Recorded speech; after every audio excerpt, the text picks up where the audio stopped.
बात करते हैं देश की इकोनॉमी की। देश की अर्थव्यवस्था को लेकर विरोधाभासी चीजें अब दिखाई दे रही हैं। एक तरफ दुनिया भर के वित्तीय संस्थान तेज विकास की बातें कर रहे हैं, लेकिन जमीनी हालात अलग होते जा रहे हैं। वर्ल्ड बैंक ने अनुमान जताया है कि अगले वित्त वर्ष में विकास दर 10.1 होगी और मूडीज ने 12% विकास दर का अनुमान लगाया है।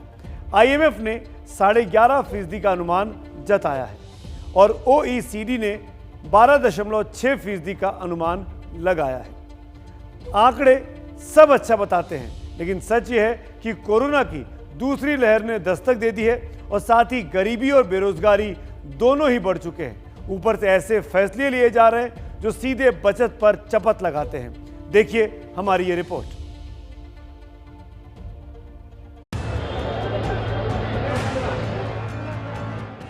बाजारों में भीड़ है,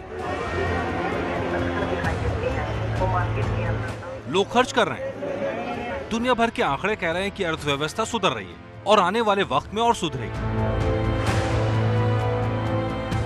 2021-22 के विकास दर के आंकड़ों को लेकर के बहुत ज़्यादा उत्साहित होने की ज़रूरत नहीं है।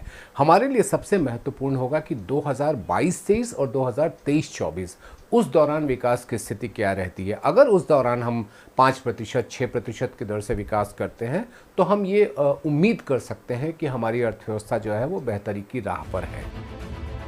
आंकड़े भी गुलाबी तस्वीर पेश कर रहे हैं, पर हकीकत यह है कि देश में बचत पर भी नजर लग गई है। कल ऐलान किया गया कि PPF की ब्याज दर 7.1 से घटकर 6.4% कर दी गई है। हालांकि 3 महीने के लिए फैसला टाल दिया गया है। ठीक ही है, बकरे की अम्मा कब तक खैर मनाएगी? 3 महीने में जितनी बचत करनी है कर लीजिए, उसके बाद तो चपत लगेगी। विपक्ष कह रहा है ये सब चुनाव के लिए रुका है। प्रियंका गांधी वाड्रा ने कहा चूक के चलते फैसला वापस लिया गया या चुनाव को ध्यान में रखकर। इससे पहले पिछला पूरा साल कोरोना पहले ही बर्बाद कर चुका है। बेरोजगारी दर 6.6% हो गई। कोरोना काल में 7.5 करोड़ लोग गरीबी रेखा से नीचे पहुंच गए। एक बार फिर से कोरोना सिर उठा रहा है। नाइट कर्फ्यू, लॉकडाउन जैसे शब्द फिर से सुनाई देने शुरू हो गए। कोरोना का करंट पहले ही लोगों की जेब काट चुका है, लोगों की कमाई घटी है। प्रति व्यक्ति आय 1,34,000 रुपए सालाना से घटकर 1,27,000 रुपए सालाना रह गई है।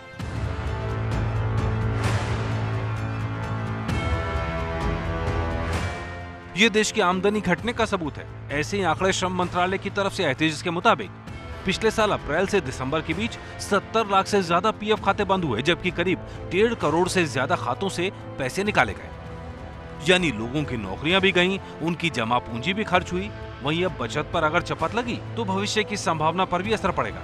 ऊपर से रिटेल इन्फ्लेशन की दर फरवरी में 5.03 के स्तर पर पहुंच गई है, यानी महंगाई भी बढ़ रही है। सबसे पहले नौकरी गई, कमाई घटी, फिर जो जमा पूंजी थी उस पर भी महंगाई की नजर लग गई। अब जो बचत है उस पर भी सरकार की नजर है। सवाल यह है कि आम आदमी ऐसे में जाए तो जाए कहां?